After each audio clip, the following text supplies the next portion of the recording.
Candice joins me with some inspiration for Mother's Day. First of all, though, Candice, we've all been talking, haven't we? And of course, I'm sure you watched last night. What did you think about the whole interview and the way that they both came across? What were your first sort of instinctive thoughts when you saw it?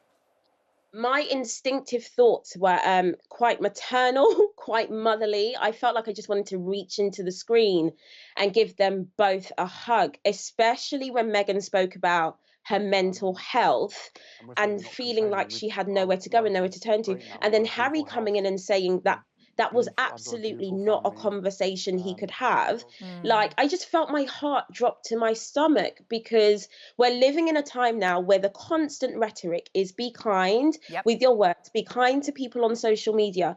And yet, I think because of the firm, the royalness, we've put them on almost like a mental health pedestal. And it's almost as if the royalness and her privilege and her beauty and her husband should dictate that she shouldn't suffer with ill mental health. And we've woken up to many people this morning doubting and questioning that. And that I don't get angry often, Lorraine, but that's made me a little angry, because I think we are now in a time where we are trying to support people with their mental health. We don't, as a nation, get to decide whether what she's saying is the truth or a lie. And if we do that, I think it sets an ill precedent for how those around us think they can approach us and say, do you know what, I'm struggling right now. Yeah, exactly. I think that's really well said. You're right. I hope you don't mind me asking, but obviously another part of this, and don't need to tell you about it, is about Archie's skin colour. This was, I found that very bizarre and strange. But do those I guess those conversations go on. It's just, is it how they're done, or is it just you tell me, because you know. Yeah, the term there, I've heard a lot about racism this morning, and we can't negate the racism that Meghan has clearly suffered. But what happened there is something called colorism, which I've been a victim of many times. Now, within the Black community and in communities like the Asian community, there is this idea that having lighter skin, looking more white is a more beautiful thing.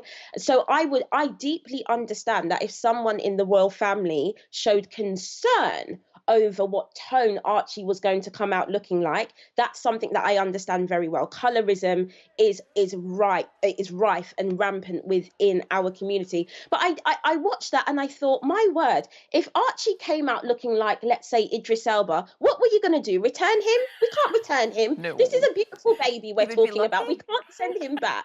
But it did really highlight how there is an overlap in racism and colorism, and how a biracial woman like Meghan, who is seemingly white passing, I think that's why a union like this was even allowed. And the word allowed is really strong, but it's clear from the interview last night there's a lot of people that get to say yes and no. And because of how Meghan looks, that's why that marriage was allowed. What they couldn't dictate is how Archie would look. So I can very well see how that was a cause for concern. Well, I'll tell you what, the thing that's come out of this, and certainly from my perspective, I don't know about anyone else, is we are learning an awful lot, and we are having conversations that we should have had a long, long time ago. So whatever you may think of what they were talking about, that's certainly something that I think is a positive. It has to be, because to be honest with you, Candice, sometimes I'm like, should I ask this? I'm not sure.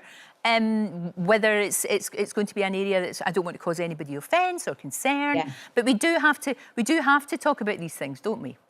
We do. And to see people with seemingly the privilege of the highest space in the land, these are the royals we're talking about, or people who are now not such, but connected to the firm, discussing these things. I'm like, right, I hope this inspires us to have these conversations about racism, about colorism, about the treatment of a woman in the media, or women, about how the media can be used and turned against someone. I mean, Meghan is in a really vulnerable position still. This woman is heavily pregnant.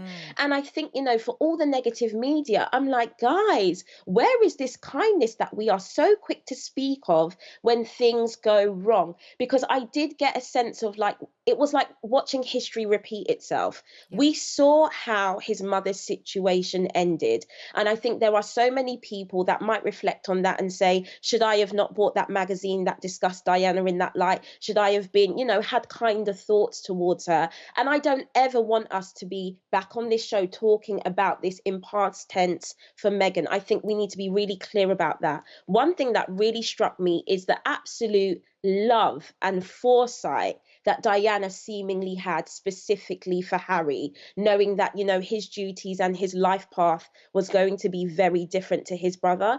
To hear Harry speak about how he feels supported and protected by her even now, it gives me chills. It really is a mother's love. Don't forget, you can watch full episodes of Lorraine on the ITV Hub and all the best clips, compilations and playlists right here on our channel.